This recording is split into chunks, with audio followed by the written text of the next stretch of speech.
नमस्कार दोस्तों पिछले एक साल में मेरे इस चैनल सोहित मिश्रा ऑफिशियल पर मैंने आपको मुंबई की सड़कों पर जब पानी भरा था उस पानी के अंदर से रिपोर्टिंग कर बताई कि कैसे हमारे शहरों में केवल बड़े बड़े बिल्डिंग बनाए गए हैं लेकिन बुनियादी ढांचों पर ख्याल नहीं रखा गया है। पिछले एक साल में हमने आपको बताया कि कैसे मुंबई के सॉल्ट पैन लैंड को एक उद्योगपति अदानी को देने की वजह से इससे मुंबई में खतरा बढ़ सकता है। हमने पुणे जाकर आपको बताया कि कैसे जंगलों को लगातार काटने की वजह से मैन एनिमल कॉन्फ्लिक्ट बढ़ रहा है, तेंदुओं की वजह से लोगों की मौत होती जा रही है। और तो और हमने एक और नए कोस्टल रोड बनाने के लिए जब मैंग्रोव्स को काटने की बात की गई और बताया कि उससे समुद्र का पानी शहर में आ सकता है, तब सरकार की ओर से कहा गया कि हम मुंबई में मैंग्रोव्स काटेंगे, पेड़ काटेंगे और पेड़ लगाएंगे चंद्रपुर में। आज की इस खबर में आगे बढ़कर हम आपको बताएंगे कि केवल ये जो इंसानी लालच है, प्रकृति से खिलवाड़ है, जिसका असर भविष्य में आप पर, मुझ पर, हर सभी पर पड़ेगा। उसकी जो आग है वो मुंबई, नवी मुंबई, पुणे से आगे बढ़ते बढ़ते चंद्रपुर, जहां पर ये मुंबई के पेड़ों को काटकर वहां लगाने की बात कर रहे थे, चंद्रपुर की जंगलों पर भी सरकार की नजर पड़ गई है। और जंगलों के बीचों बीच 36 हेक्टेयर डेंस रिजर्व फॉरेस्ट जो है, जो डेंस रिजर्व जंगल है, करीबन 36 हेक्टेयर, वहां पर 18,024 पेड़ काटे जाएंगे, जिसके वजह से अब तो मुंबई या पुणे में हम तेंदुओं को आते हुए देखते हैं। अगर ये प्रोजेक्ट आगे जाता है, वो भी तब जब इसे लेकर कई सारे सवाल उठ रहे हैं, तो चंद्रपुर में लोगों के घरों में बाघ, टाइगर आ जाएंगे। और इसकी जो सच्चाई है वो आज इस वीडियो के जरिए मैं आपके सामने लाने वाला हूं। ये वीडियो खास तौर पर उन सभी लोगों के लिए है जिन्हें लगता है कि डेवलपमेंट होना जरूरी है, लेकिन सवाल यहां पर यह होता है कि development at the cost of what? क्या लोगों की जान, प्रकृति से खिलवाड़ करके भी आप विकास चाहते हैं? और अगर ऐसा विकास होता है, जिस देश में यह विकास हो रहा है, जो दुनिया के टॉप 10 वर्स्ट पोल्यूटेड सिटीज में सबसे ज्यादा सिटीज जिस देश से आते हैं, क्या वहां पर ऐसे विकास की वाकई हमें जरूरत है? आज इन तमाम चीजों पर हम आपसे बात करेंगे। नमस्कार दोस्तों, मेरा नाम है सोहित मिश्रा और आप सभी का एक नए एपिसोड में बहुत बहुत स्वागत है। अगर आपने अभी मेरे इस चैनल सोहित मिश्रा ऑफिशियल को सब्सक्राइब नहीं किया है तो जरूर कर लें।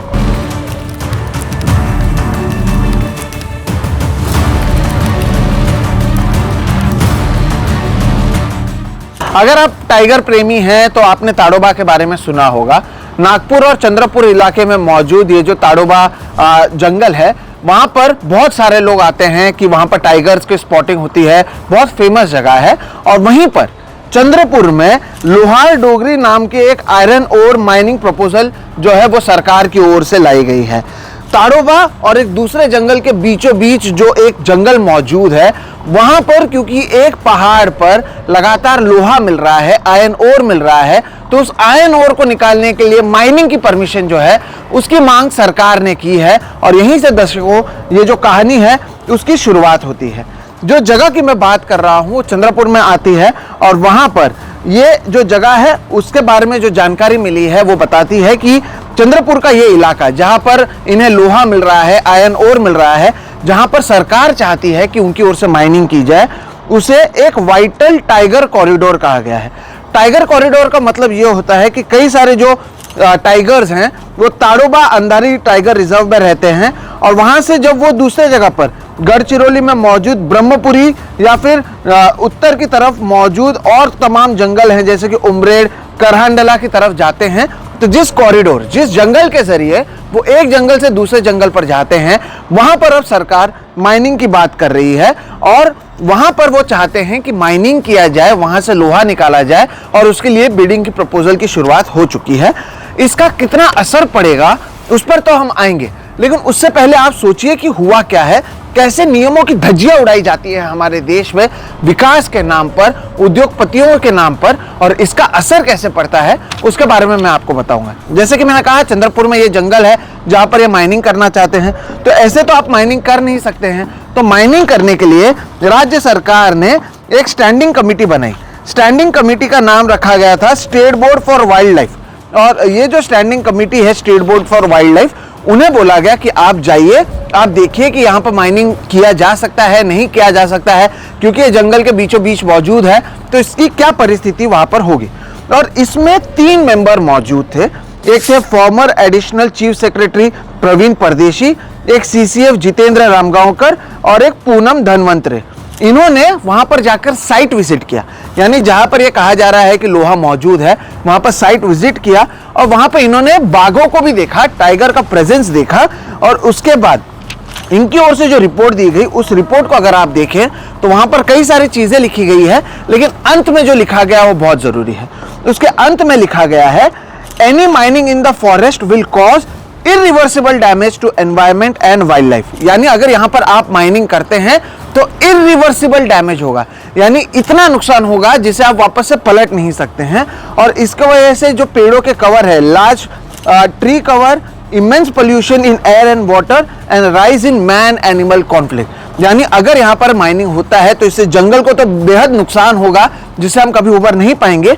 इसके साथ ही साथ बड़े पैमाने पर वहाँ पर जो पेड़ मौजूद है उसको इसका असर पड़ेगा। वहाँ पर जो प्रदूषण है ज़मीन में और हवा में, पानी में, उसका जो प्रदूषण है वो बढ़ेगा। और इसके साथ ही साथ मैन एनिमल कॉन्फ्लिक्ट भी होगा। ये मैन एनिमल कॉन्फ्लिक्ट जो शब्द है बहुत ज़रूरी है, उस पर आता हूँ। लेकिन जैसे कि मैंने कहा, उससे पहले आपको यह समझना जरूरी है कि यहां पर स्टैंडिंग कमेटी की ओर से भी कहा गया कि माइनिंग नहीं की जानी चाहिए, क्योंकि अगर आप माइनिंग करते हैं तो इसका कहीं ना कहीं असर पड़ेगा, इसलिए आप माइनिंग मत कीजिए। ये तमाम चीजें, ये रिपोर्ट सामने आने के बाद सरकार को क्या करना चाहिए था? सरकार को ये करना चाहिए था कि ठीक है, हमने जो स्टैंडिंग कमेटी बनाई है उन्होंने भी कहा कि इससे हमारे जंगलों पर इरिवर्सिबल डैमेज होगा, इससे प्रदूषण पड़ेंगे। आप मेरे पीछे देख सकते हैं कि मुंबई सहित देश के तमाम जो बड़े बड़े शहर हैं वहां पर कैसे प्रदूषण बढ़ा है। यहाँ पर तो हाल ही में जब क्रिकेट खेला जा रहा था रणजी ट्रॉफी का, तब लोग मास्क पहनकर क्रिकेट खेल रहे थे। प्रदूषण एक बहुत बड़ा संकट है हमारे देश के सामने, तो ऐसे में हमें यहाँ पर माइनिंग की परमिशन नहीं दी जानी चाहिए।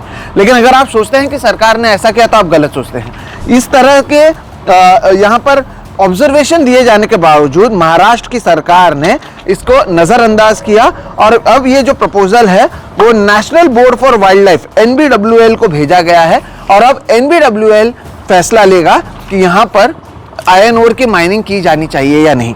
दोस्तों, जब भी हम ऐसे विकास की बात करते हैं तो लोग कहते हैं अरे ठीक है, जंगलों को नुकसान होगा, लेकिन हमारे देश में इतनी बेरोजगारी है, बड़े बड़े इंडस्ट्रीज आएंगे, अगर माइनिंग होगा तो उसकी वजह से लोगों को रोजगार मिलेगा।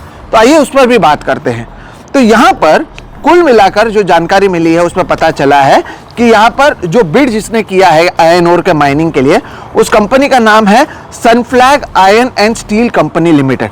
ये एक नागपुर बेस्ड कंपनी है और सबसे बड़े स्टील प्रोड्यूसर्स वाले कंपनीज में से एक है।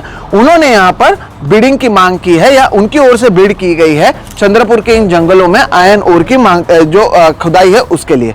वहाँ पर काचेपार माउंटेन नाम का एक माउंटेन है, एक पहाड़ है, जहां पर कहा जा रहा है कि बहुत सारा लोहा मौजूद है जहां पर वो माइनिंग करना चाहते हैं। अब क्योंकि नौकरियों की बात की तो मैं आपको बता दूं, इस पूरे माइनिंग में कुल मिलाकर जो नौकरियां होंगी वो होंगी 120 नौकरियां। कितनी? 120। उसमें भी परमानेंट नौकरी कितनी? 32। केवल 32 परमानेंट नौकरी मिलेंगे। कुल मिलाकर केवल 120 लोगों को नौकरी मिलेगा और आप उसके लिए जंगलों को बर्बाद करना चाहते हैं। क्या यह सही है? यह एक बहुत बड़ा सवाल है जिस पर अब कई लोग सवाल उठा रहे हैं। अब हम मैन एनिमल कॉन्फ्लिक्ट पर भी आगे जाकर बात करते हैं। मैन एनिमल कॉन्फ्लिक्ट, जैसे कि आपने वहां पर पढ़ा कि जब ऑब्जर्वेशन दिया गया स्टैंडिंग कमेटी की ओर से, उन्होंने कहा कि अगर आप यहां पर माइनिंग करेंगे तो मैन एनिमल कॉन्फ्लिक्ट होगा। मैन एनिमल कॉन्फ्लिक्ट का मतलब यह है क्योंकि आप जंगल का उस हिस्से को आप रोक देंगे या वहां पर आपकी ओर से माइनिंग का काम किया जाएगा, तो जो बाघ है जो एक जंगल से दूसरे जगह जाने के लिए इस कॉरिडोर का इस्तेमाल करते हैं, वो कहीं और जाएंगे, जिसका असर आसपास के गांव में पड़ सकता है। आपको मैं बता दूं कि इसी चंद्रपुर में 2025 में 47 लोगों की मौत मैन एनिमल कॉन्फ्लिक्ट से हुई। जब मैंने पुणे में जाकर शिरूर से रिपोर्टिंग की थी और बताया था कि तेंदुए आ रहे हैं, बहुत बड़ा मसला ये जो है महाराष्ट्र में बन चुका था, खास तौर पर पुणे और इसके आसपास के इलाकों में, तो आज सोचिए चंद्रपुर में तो बाघों की ओर से हमला किया जा रहा है। बाघ आ रहे हैं, लोगों के घरों पर हमला कर रहे हैं, जो खेत में किसान जाकर खेती कर रहे हैं उन पर हमला हो रहा है, उनके मवेशियों को जो है बाघ हमला कर रही है। 47 लोगों की मौत अगर 2025 में होती है तो इसके बावजूद अगर हमारे जगह पर हमारी सरकार इसको प्राथमिकता नहीं मानती है तो इसे किस तरह से देखा जाना चाहिए? ऐसा नहीं है कि लोग लड़ नहीं रहे हैं। आइए आपको बंडू धोत्रे जी से मिलाते हैं। वो एनवायरमेंटलिस्ट हैं, वो प्रेसिडेंट हैं इको प्रो NGO का, और जिस जगह की हम बात कर रहे हैं दर्शकों, उसके बारे में मैं बताऊं कि अगर वहां पर माइनिंग होता है तो ये जो जानकारी हमारे पास मिली है, जिस जगह पर माइनिंग होगी वहां पर कई सारे मेडिसिनल ट्रीज हैं, वहां पर फलों के जो पेड़ होते हैं वो मौजूद हैं, घास पर इसका असर पड़ेगा, वाटर सोर्सेस पर इसका असर पड़ेगा, लेक्स पर असर पड़ेगा, फ्लोरा फौना पर असर पड़ेगा। और जहां पर जिस कॉरिडोर की बात की जा रही है वहां पर 5 से 8 बाघ मौजूद हैं, 8 से 10 लेपर्ड मौजूद हैं, 5 से 7 भालू मौजूद हैं। इसके अलावा wild dog, wild cat, hyena, deer, rabbit, monkeys, wild boar, ये तमाम जो जानवर हैं वो इस जगह पर मौजूद है और यहाँ पर वो माइनिंग करना चाहते हैं। इसका असर आसपास के गांव पर, वहाँ के लोगों पर कैसे पड़ेगा, बंडू धोत्रे जी का मैंने इंटरव्यू किया, उनसे सुनिए कि अगर ये माइनिंग होती है तो उसका असर कैसे पड़ेगा और वहाँ की परिस्थिति क्या है। चंद्रपुर जिले की जो पहचान है, ये टाइगर डिस्ट्रिक्ट करके चंद्रपुर जिले की पहचान है, लेकिन पिछले 1 दशक से इस जिले की जो पहचान बन रही है सबसे ज्यादा मैन एनिमल कॉन्फ्लिक्ट में मरने वाले लोगों की। तो यहाँ पे जो टाइगर से लेकर या अदर एनिमल से लेकर जो कॉन्फ्लिक्ट है चंद्रपुर जिले में, उससे काफी ज्यादा प्रॉब्लम्स क्रिएट हो चुका है यहाँ पर। तो उसको लेकर ही हम बोल रहे हैं कि अगर ये माइनिंग इस एरिया में होती है तो ये कॉन्फ्लिक्ट काफी संख्या में बढ़ सकता है। अभी हम देखते हैं कि लास्ट ईयर 47 लोगों का डेथ हुआ है टाइगर के हमले में। अगर हम 5 साल की कुछ आंकड़े देखते हैं तो 5 साल में 200 लोगों की मृत्यु हुई है। 47 जो मौत हुए हैं उसमें से 18 लोगों की मृत्यु उसी एरिया में हुई है जिस एरिया में ये माइनिंग प्रपोज है। तो ताड़ोबा से पूर्व दिशा की ओर और उत्तर दिशा की ओर जाने वाले महत्वपूर्ण कॉरिडोर है। टाइगर कंजर्वेशन में अपने आप में महत्वपूर्ण रोल प्ले करता है ये कॉरिडोर, जो एक जंगल से दूसरे जंगल को जोड़ता है। और इसी के बीच में ये लोहार डोंगरी आयरन ओर माइन प्रस्तावित है। तो बाघ के 2 रूप अपने को देखने को मिलते हैं। एक वो जो टाइगर रिजर्व के अंदर लोग पर्यटक आते हैं, जो देखने के लिए पैसे देकर अंदर आते हैं, लेकिन वही टाइगर जब गांव की ओर आता है तो उसको स्वागत लाठी काठी से होता है कि आक्रोशित माहौल होता है, एक डर का माहौल होता है। हमने लॉकडाउन देखा है कोरोना काल में 27 मार्च 2020 को, लेकिन उसके 10 साल पहले से 15 साल पहले से इन क्षेत्रों में लॉकडाउन जैसी परिस्थिति निर्माण होती है।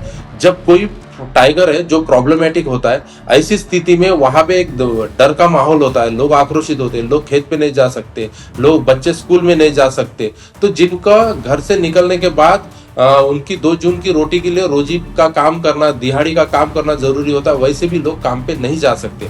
ऐसे डर के माहौल में अगर रह रहे तो सारी दृष्टि से देखेंगे, इकोलॉजी की दृष्टि से भी नुकसान है, टाइगर कंजर्वेशन की दृष्टि से नुकसान है, मैन एनिमल कॉन्फ्लिक्ट से देखें तो वो सबसे ज्यादा इंक्रीज हो जाएगा। जब हम टाइगर कंजर्वेशन की बात कर रहे हैं तो हमको कॉरिडोर भी बचाना है। इन सारी चीजों की अगर हम बात करते हैं तो इस रिपोर्ट के अंदर अगर हमने उसको डिवाइड करते हैं मुद्दों के हिसाब से तो 21 मुद्दे हैं। तो 20 मुद्दे ये अंकित करते हैं कि इससे अपरिमित हानि होने वाली है, और 21 का मुद्दा जो बताया जाता है कि हम यहाँ पे सेंचुरी करेंगे वगैरह वगैरह, तो वैसा पॉसिबल नहीं है। अगर सेंचुरी करके फिर उसके अंदर खुदाई करके फिर उसको फिल करके ऐसा जो चीजें बताई जा रही है वो पॉसिबल नहीं है, उस तरीके से होने से नुकसान एक तरीके का नुकसान ही होता है। जो एक बार हो गया तो इकोलॉजी का नुकसान हम भर के निकाल नहीं सकते। आप प्लांटेशन कर सकते हो लेकिन जंगल के निर्माण नहीं कर सकते। जंगल जो निर्माण होने के लिए सालों हजारों साल लगते हैं, ऐसे हजारों साल के बाद बना हुआ जंगल जो एक संपूर्ण इकोलॉजी होती है, और टाइगर जिस एरिया में होता है तो वो पूरी एक पूर्ण रूप से एक इकोलॉजी है, बायोडाइवर्सिटी है, उसको बचाना जरूरी हो। सुना आपने, हजारों साल लगते हैं एक जंगल बनाने के लिए और आप कुछ दिनों में उस जंगल को बर्बाद करना चाहते हैं। अब यहाँ पर माइनिंग के लिए तो हमने बता दिया आपको 18,000 से ज्यादा पेड़ काटे जाएंगे, फ्लोरा फौना पर असर पड़ेगा। बाघ जब आते हैं और हमला करते हैं, आपने सुना बंडू धोत्रे जी ने कहा कि आप तो 2020 में लॉकडाउन में रह रहे थे, यहाँ पर 10-15 सालों से हम पहले से ही देख रहे हैं कि बाघों की ओर से हमला किया जा रहा है, आसपास के गाँव के लोगों पर इसका असर पड़ रहा है, और ऐसे में अगर आप माइनिंग करते हैं तो इसका और भी असर पड़ेगा, ये भी आप समझ लीजिए। तो केवल वो जो पहाड़ और उसके आसपास के इलाकों पर माइनिंग का असर नहीं पड़ता है, अब वहां पर जब माइनिंग होगी तो उसके लिए रास्ते बनाए जाएंगे, उसके लिए और पेड़ काटे जाएंगे। तो इसकी भी जानकारी मिली है कि माइनिंग के अलावा और एडिशनल फॉरेस्ट लैंड भी क्लियर किया जाएगा। करीबन 600 मीटर का, जो आधा किलोमीटर से ज्यादा 600 मीटर का जो हिस्सा है उसे क्लियर किया जाएगा। 6 मीटर जो है बड़े बड़े रास्ते बनाए जाएंगे ताकि गाड़ियां आ जा सके, ये भी बात उनकी ओर से की गई है। और ये सब चीज करके वो क्या करने वाले हैं, वो कितना माइनिंग निकालने वाले हैं, तो उसके अनुसार बताया गया है कि हर साल 1 लाख टन के आसपास जो है माइनिंग निकाला जाएगा। 1.1 लाख टन माइनिंग निकाला जाएगा और कुल मिलाकर करीबन 10 लाख टन माइनिंग वहां पर 10-12 साल में होगा। अब सरकार की ओर से मैं आपको बताता हूं क्या कहा जाएगा। उनकी ओर से कहा जाएगा नहीं हम समझते हैं जितना पेड़ यहां पर काटेंगे उससे ज्यादा पेड़ हम पहले दूसरी जगह पर लगा देंगे। लेकिन पेड़ लगाना या फिर पौधा लगाना एक चीज होता है और जंगल बनना अलग चीज होता है। ऐसे में आप बना बनाया जंगल, हजारों साल का इस्तेमाल, हजारों साल से जो जंगल मौजूद है उसे अगर आप काट रहे हैं और दूसरे जगह पर आप पौधे लगा रहे हैं तो क्या इससे आपको प्राथमिकता समझ में आती है? इससे पहले भी मैं आपको कह चुका हूं, जब आप प्रदूषित हवा लेते हैं तो यह हवा ये नहीं देखता कि आप हिंदू हैं या मुसलमान हैं। जब आप प्रदूषित पानी पीते हैं, जिस तरह से हमने इंदौर में देखा, जिस तरह से हमने गुजरात में देखा, वो पानी को फर्क नहीं पड़ता कि हिंदू पानी पी रहा है या मुसलमान पानी पी रहा है। ऐसे में अगर आप इंसानी लालच के लिए नेचर से खिलवाड़ करेंगे, पेड़ों को काटेंगे, टाइगर का जो एक कॉरिडोर बना हुआ है एक जंगल से दूसरे जंगल जाने में, तो याद रखिएगा इससे हर किसी को नुकसान होगा। शुरुआत आसपास के गांव वालों से होगा, लेकिन जैसे जैसे आप जंगलों को काटते जाएंगे तो जानवर शहरों में आएंगे। पुणे के लोगों से पूछ लीजिए कि जब वहां पर ये जो तेंदुए आते हैं तब उनकी परिस्थिति क्या होती है। चंद्रपुर वाले लोग जो हैं वो लगातार इससे परेशान हैं। अब ये जो पूरा मामला है, यहाँ पर आपको इतना तो समझ में आ गया कि मैंने आपको बताया कि इसकी हानियां कितनी हैं। मैं क्या, जिस बोर्ड को सरकार ने अपॉइंट किया था इसके ऊपर स्टडी करने के लिए, उन्होंने बताया कि इससे बहुत सारी हानि हो सकती है। लेकिन अगर इन तमाम चीजों को नजरअंदाज करते हुए हमारे राज्य के नेता देवेंद्र फडणवीस और दूसरे जो नेता हैं वो इन तमाम चीजों को नजरअंदाज करते हैं और बाद में दावोस में जाकर अच्छे जैकेट पहनकर वो बताते हैं कि हम इंडस्ट्रीज लेकर आ रहे हैं। इन इंडस्ट्रीज का क्या मतलब है जिसका असर आपके और मेरे भविष्य पर खराब तरीके से पड़ेगा। जब कोई नेता बात करता है तो उन्हें भविष्य के बारे में बात करना चाहिए, लेकिन यहां पर इससे कुछ उद्योगपतियों के भविष्य को सुधारा जा सकता है। 32 लोगों को परमानेंट नौकरी मिल सकती है, लेकिन हजारों लोगों की जो जिंदगियां हैं वो धीरे धीरे ही सही बर्बाद होगी। और इसकी शुरुआत कहीं ना कहीं इस तरह से जो खबरें आई हैं उससे समझ में आती है। ऐसा नहीं है कि इससे पहले बात नहीं आई थी। आदित्य ठाकरे जब 2020 में एनवायरमेंट मिनिस्टर थे, उनकी ओर से भी एक ट्वीट कर बताया गया कि तब भी इस तरह के प्रपोजल मेरे सामने आए थे, लेकिन मैंने इसे आगे जाने नहीं दिया गया। अब भी मेनका गांधी की ओर से पत्र लिखा गया है कि देखिए ये सारी चीजें नहीं होनी चाहिए, वो भी इस बात को कह रही हैं। हालांकि अभी कुछ दिन पहले, 2-3 दिन पहले राहुल गांधी ने खुद वीडियो करके बताया कि प्रदूषण जिस तरह से बढ़ रहा है, सरकार और विपक्ष में मौजूद सभी लोगों को साथ में आना चाहिए और प्रदूषण से लड़ना चाहिए। एक होता है कि आप चाहते हैं कि प्रदूषण से लड़े, दूसरा होता है कि बना बनाया जंगल जो हजारों साल से चल रहा है वहां पर आप 18,000 से ज्यादा पेड़ को काट रहे हैं ताकि 32 लोगों को परमानेंट नौकरी मिले और 1 लाख टन जो आयरन ओर है वो सालाना निकाला जा सके, जिसका असर आसपास के गांव पर पड़ेगा, बाघों पर पड़ेगा। जो टूरिज्म है, जो टाइगर टूरिज्म है, वो बहुत बड़ा टूरिज्म है। ताड़ोबा में देश विदेश से लोग आते हैं, लेकिन जिस तरह से बंडू धोत्रे ने इस रिपोर्ट में भी कहा, बाघ के 2 रूप हैं। एक वो जहां पर टूरिस्ट जाते हैं, पैसा खर्च करते हैं और बाघों को देखने के लिए, दूसरे वो वहां के रहने वाले गांव वाले जो इन्हीं बाघों से डर रहे हैं और उनसे अपने आप को बचाने की कोशिश कर रहे हैं। ऐसे में उनकी संरक्षण ना करते हुए अगर सरकार यहाँ पर और भी जंगलों को तोड़ती है तो इसका असर उन जानवरों पर, उन पेड़ों पर भी पड़ेगा और तो और इंसानों पर भी पड़ेगा। लेकिन यहीं पर तो सवाल उठता है दर्शकों कि हमारे सरकार की प्राथमिकता क्या है, प्रायोरिटीज क्या है, आप किस चीज पर प्रायोरिटी कर रहे हैं। ऐसे ही नहीं 4 लेन का जो ब्रिज है वो 2 लेन का बन जाता है। आपकी प्राथमिकता अगर सही होती तो इस तरह की चीजें सामने नहीं आती। ना आपसे ब्रिज बनाया जा रहा है, ना आप हवा को साफ रख पा रहे हैं, ना आप एम्प्लॉयमेंट जनरेट कर पा रहे हैं, और तो और आपको लगता है कि जंगल के अंदर जो आयरन ओर बचा हुआ है, चंद्रपुर में बहुत सारे मिनरल्स मौजूद हैं, तो जंगल को तबाह करके अगर आपको लगता है कि डेवलपमेंट होता है तो दुनिया के किसी भी शहर को आप उठा लीजिए, वो शहर तब भी आगे बढ़ा है जब उन्होंने डेवलपमेंट और नेचर दोनों को एक साथ रखा है। डेवलपमेंट और डिस्ट्रक्शन साथ में नहीं जाता है। मैं उम्मीद करता हूं कि ये जो बात है ये सरकार को समझ में आए। बार बार मैंने आपको शुरुआत से 3-4 उदाहरण पता है क्यों दिए कि 1 साल में हमने ये खबरें की है, क्योंकि खबरें लगातार बढ़ती जा रही हैं, लोगों पर इसका असर पड़ता जा रहा है। दिल्ली में लोगों को अपने घर में एयर प्यूरिफायर लगाना पड़ रहा है केवल सांस लेने के लिए। तो अगर आपको प्राथमिक सांस लेने के लिए जो एक बेसिक फंक्शन है उसमें भी खतरा मौजूद है और आप जहरीले हवा को ले रहे हैं, तो कौन से विकास की आप बात कर रहे हैं जहां पर ह्यूमन लाइफ की वैल्यू नहीं है। ये बात आप सोचिएगा, क्योंकि ये तमाम जो बातें हैं वो खास तौर पर मीडिया में नहीं आती हैं और इसका असर बार बार हमें हमारे शहरों में देखने मिलता है। मैं उम्मीद करता हूं कि जो ड्रोन फुटेजेस आए, जिस तरह से हरा भरा आपको पूरा जंगल नजर आ रहा है, वहां के बाघ, वहां के दूसरे जानवरों के बारे में मैंने आपको बताया, इसकी प्राथमिकता आप सरकार तक समझाएं। जो वहां के स्थानीय लोग हैं, बंडू धोत्रे सहित और लोग हैं, वो लगातार लड़ रहे हैं। उनकी ओर से पेटिशन भी बनाई गई है। जो पेटिशन है उसे मैं पहले कमेंट पर मार्क कर दूंगा, ताकि आप भी, अगर आपको लगता है कि ये गलत हो रहा है, तो उस पेटिशन को साइन कर सकते हैं और तो और अपनी आवाज को और मजबूत कर सकते हैं, जिसके जरिए सरकार तक ये बात पहुंचे। अंत में फैसला सरकार को ही लेना है। सरकार तय करेगी कि आप अच्छे से सांस लेंगे या फिर कुछ उद्योगपतियों को बहुत सारा फायदा होगा। सरकार किसके लिए काम करती है, आपको सरकार के फैसलों से, उनकी प्राथमिकताओं से समझ में आ जाएगा। फिलहाल इस वीडियो में इतने ही दर्शकों। ये वीडियो सच कहे तो बहुत पहले करना था, लेकिन बहुत सारी चीजें लगातार होते गई, पॉलिटिकल चेंजेस होते गए, जिसकी वजह से देरी हो गई। लेकिन इसके बावजूद मुझे लगा कि ये जो वीडियो है ये बहुत जरूरी है, इसलिए देर ही सही, कम से कम इस वीडियो के जरिए मैं आपको महाराष्ट्र की जमीनी सच्चाई से रूबरू करवाना चाहता था।